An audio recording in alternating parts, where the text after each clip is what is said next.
Good morning, everyone. It's the 25th of April, and we're talking about entering the Bay of Biscay. And in a few days, you can see there's not a lot of wind there, but they're well and truly in, and some interesting stuff going on. But before we get there and start talking about the bits and pieces, you probably saw last night that little Puffin had an EPIRB alert go off. The EPIRB was the secondary EPIRB that Ian left inside the saloon of the boat and beside his panic bag that he couldn't get. And so what it means is it doesn't necessarily mean Puffin's actually sunk already. It's probably just flooded. I'm not sure how water's coming in, maybe the hatch through the hatch or whatever it is. Maybe bilge pumps have stopped working because the batteries are flat. So it's slowly building up every time it's in. But there's enough water sloshing around in the boat to hit the EPIRB. And once it's in water, it'll turn itself on. And we got the alert, and I think everyone knew the Rescue Coordination Centre, but nonetheless there is a process to go through, and we did that last night. So it means not a lot, but certainly if she's not down already, she will absolutely go below the waves sometime in the future. So that was it. And on a happier note, here's a great photo of Ian with the crew of the ship. Quite an adventure for the guys on the ship as well, I reckon. They had a bit of fun with it, and it was an interesting wind down opportunity for Ian. He's being impacted now that he's back in the system and on shore. We spoke yesterday. We had planned that live, but he wasn't up to it, and so the decision now is he's actually coming to Les Sables alone. So he arrives on Thursday afternoon. He'll stay with us, and we'll catch up with him then. And he'll be here to meet Simon, Kirsten, and Abelish, and we'll sit him down and have a good chat when that happens. We've actually got an interview with him from, I think it's arrived yet? Yeah. Okay. Yeah, we've got an interview with him that Peter and Rian and so on did down in Cape Town. So we'll get that up today. So stand by for that. That was in Cape Town, and then we'll look forward to seeing him when he gets here on Thursday night. So that's kind of fun. Okay, I think the other one was I was planning to do a live with the team, the whole team. We couldn't get them together. I'm trying again today, but we're incredibly busy. It's crazy here. So I'll try and get that up today because Marco is here today, but then tomorrow he's going up to Holland again. So to meet up with Explorer. So I know a few people are keen to actually get some background on some of the other teams. So let's have a look at what's going on here. Sorry? Oh, yes. Jane's just telling me I'm not changed the screen, but it's changed. Okay, there's some fun stuff going on here. That's not today's weather. There's today's weather. I was just showing you how light it's going to get, and we'll talk about them in a minute. Let's go down and see what's happening with Goog and Jeremy. Jeremy's sitting in the trades, doing 4.9 knots and slowly coming up on course. A bit better today than yesterday. Did 58 nautical miles in the day. Probably there's a combination. He's going further than that and faster than that, but he's moving away from the run line. There's the run line there. So his vector made good towards the Sable d'Olonne is a little bit distorted. It's not as efficient as the boat going through the water. Anyway, he's still keeping the wind on the beam. He'll probably start hooking around later on, and we're not expecting much of a change. If we come through 24 hours later, he's got a little bit lighter. Okay, but the wind, it's hooking around a bit there. You can see there's a definite hook in the wind, so that'll help him go north. And 48 hours after that, so 48 hours from now, rather, on the 27th, there he is there. He's still in breeze, so it's trade wind stuff, one day after the other. Sit back and strap in because he'll still be bouncing around a bit. It's probably blowing 15 to 20 with 2 meter seas or something, smashing into the boat. Usual deal, you know all about it. That's the trade wind. So, and Captain Goog back here, still got the breeze. He looks like he might have missed that soft spot. Did 97 nautical miles in the day, 5.2 knots now. Pretty good, going due north. That's good. He's heading up there. And let's see what happens in 24 hours. There we go. He's gone across that light spot. So he definitely, that light spot's gone across him. So he'll definitely slow down a bit, but then he's into the next light on the beam. He'll come around on course because he knows he's got to aim for the Azores. At the moment, he's shooting up here somewhere. This will blow him around. This is perfect. The Azores high there. That's what am I saying? That's not a high. That's actually a low. So there's a low. So that means that'll be interesting. Let's just see what's projected here for Goog. There's usually a high coming across here, but that's that's fine. He'll hook into that and keep going. So all's looking good for Goog. He's going to make pretty good time up to the Azores in the next few days. So that's all cool. And now back to the main game here. Some interesting stuff going on for sure. I'm going to elaborate a bit on why are they here and how did they get here? How come Simon's so quick? And what's the difference between some of the boats? It's very interesting. The statistics can tell you a lot. Seb and I were just talking about it this morning.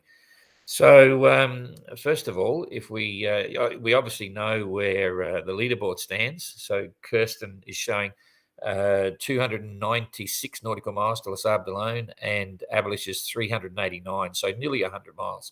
So she's been holding that for a while, and she's really moving quite fast at the moment. She's been doing 8.1s again, fastest of the three of them, which is pretty good. But here's the number that we don't talk about often, but is very relevant to the story.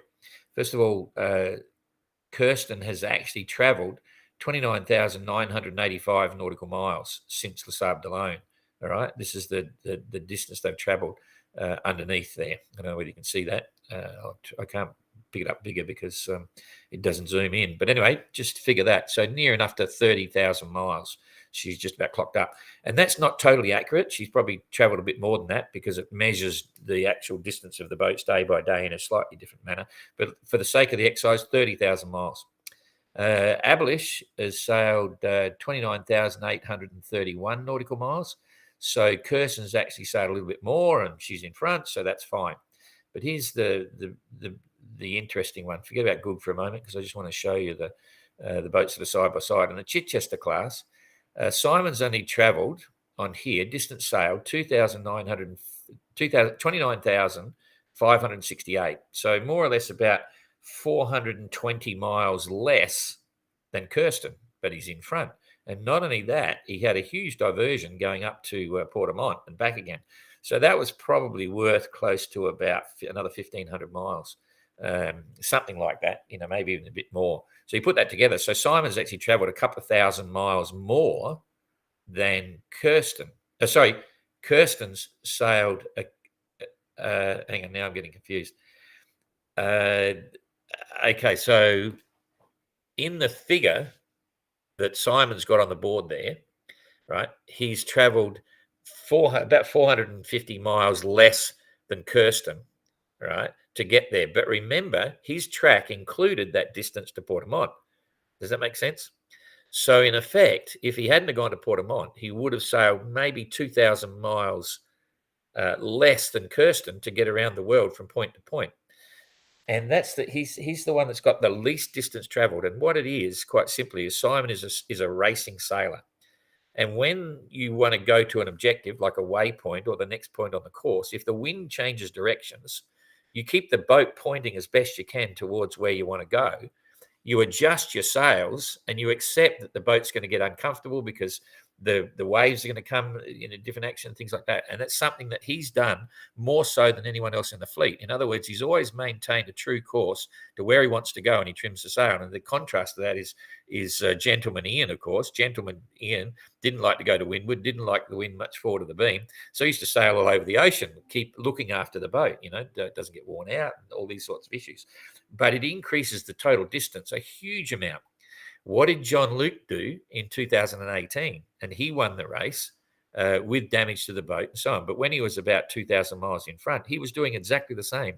If you look at the historical track, he's one of the straightest tracks in the whole course, going across. So might be getting a bit boring looking at this screen. But anyway, that's a big thing that people have got to understand with the GGR. And I think you'll see more of that in 2026. If you can keep a straight course, rather than making it easy and more comfortable and getting blown around by the wind, you're going to sail less distance, and it makes a huge difference to your actual average speeds. So what have we got right now? Simon's doing 6.8 knots. Kirsten's doing 7.8. She was doing 8.1 in the previous couple of hours. And Abelish is doing 6.5. Kirsten's showing clearly in the last few days that she has fast boat and probably close to the fastest boat in certain conditions. So the waterline length and anything behind helps and so on. So that's worked in her favour for this one. And she's got the biggest daily run as well. Simon got 143 miles. Kirsten's got 163. So she made 20 miles today in the last 24 hours. And Avalish has got 156. So just a little bit slower than Kirsten once again. And my first impression looking at this is that, oh, Kirsten, why are you going north? Because if you the favoured track less than a day ago was to stick to the rum line. There was less wind up the top, but it's very interesting. I had a sneak peek before I came here, and she may be doing okay to be out wide. So you can see now as we push this through, the breeze is getting soft from behind, but Simon's okay. He's got the breeze. Kirsten will come forward a little bit and hold with it a little bit longer, but Avalish is going to be impacted more than both of these two. So Avalish is probably going to lose out a little bit here. Just slow down a tad before Kirsten does. And so then they're all pretty much going to sit there going very slow. So it's going to be a slow day. And if we take it through to the end game here, 24 hours later, you can see Avalish is going to start to speed up a little bit again before Kirsten. Now, I would think that's going to give him about an 80-mile day. So 24 hours from now, Kirsten's going to be probably somewhere around about there. Okay, somewhere around about here. And Avalish will be the same. They'll hold their position, I think. Kirsten will sneak ahead a bit, then fold back. Avalish will catch up a bit. So they're going to be about the same thing. So on the 26th, they're about here. Okay. Then it gets kind of interesting because I'll just try and keep this simple because it can get very complicated. You can see Simon's going for it. He's just beelining straight for Les Sables d'Olonne. So you can assume he's going to hold that course there. I'm not sure what Kirsten's going to do. I'm not sure what's up her sleeve. Maybe she's getting the forecast, but forecasting inside the Biscay is really hard. So here we come. Kirsten's now got breeze, but look at this. Kirsten's up here with breeze. Simon's coming down here. It's a lot softer. I mean, Simon, she's not racing Simon, but it's kind of interesting because she's going to catch up a little bit. Kirsten's following behind. Avalish is following behind Kirsten, and I think you'll see them pretty much hold their current position for some time. So it's just for Kirsten, you'll see there's definitely, as we push this through to the 28th, on the rum line here, there's not a lot of breeze. There's less breeze there than there is up here. So Kirsten's holding that all the way through to the 27th. You can see there, it's quite a dramatic effect. If this graphic is right, there's a lot less breeze down here than up there. So she's picked a good line by the sound of it. She's if she keeps coming up here, she's going to hold that breeze and keep, that's probably going to be 5 knots, worth 5 knots. Is a bit softer than she's had in the last 24 hours. But it's still probably worth 5 knots, which is nearly 120-mile days. And then you can see again, sometimes she's going to come down here. So it's going to go soft on the 27th and slow them down. And Simon, for sure, for working the ETAs, is going to be a little bit slower. So at the moment, like today, Kirsten's about 50 miles behind Simon. I'm not sure what's going to happen. Maybe she's going to close that gap with Simon, which could be kind of fun. But anyway, there you go. And we can push it through somewhere here. They'll be getting very close to Les Sables d'Olonne, and it's going to go quiet. So it makes predicting an ETA really challenging. But there's 9 o'clock on the 28th. There's no wind here. So they could stop. They could park.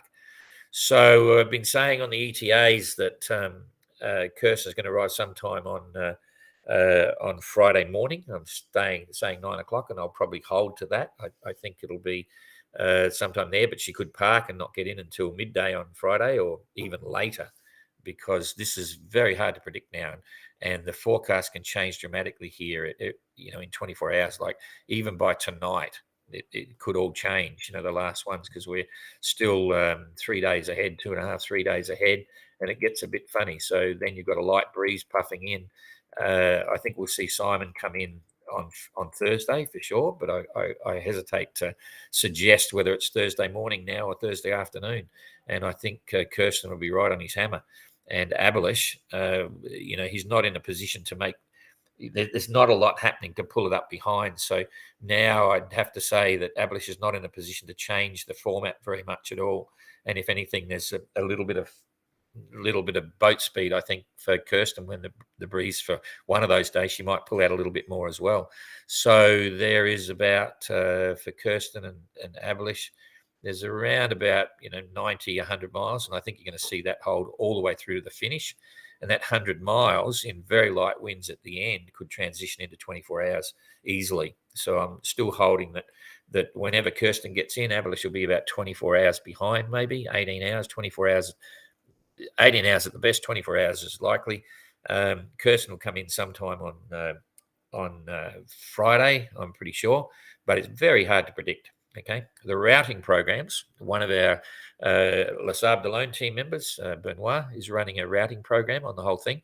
He's suggesting that Kirsten will be in about 9 o'clock on Saturday morning, and certainly the routing program will get more accurate as they get closer. But the routing program is based on Kirsten and Abelish following their own routing program with the computer to make the best of the weather, and they're not. They sort of lick their fingers, stick it in the air, see what the breeze is doing, and say, I'm going that way. And that might not be the way that a normal routing program would send them. But the routing program is getting more accurate as they get closer. So you've got to respect that. So if the computer's saying 9 o'clock on Saturday morning, and I'm saying sometime on Friday morning for Kirsten, who knows what's going to happen? But anyway, it's fun to watch, and anything can still happen. The fat lady hasn't sung yet, so we've all got our fingers crossed. And I think that's probably enough for me for now. We'll see you tomorrow, and we'll look forward to another ETA. I'm just doing one a day, but as we get closer, we'll change that. And we'll probably be doing one every 12 hours as it closes up, and we'll move to 1 hourly in the last day. The last 24 hours, the tracker will be on hourly, so no one will get any sleep. See you later. Bye-bye.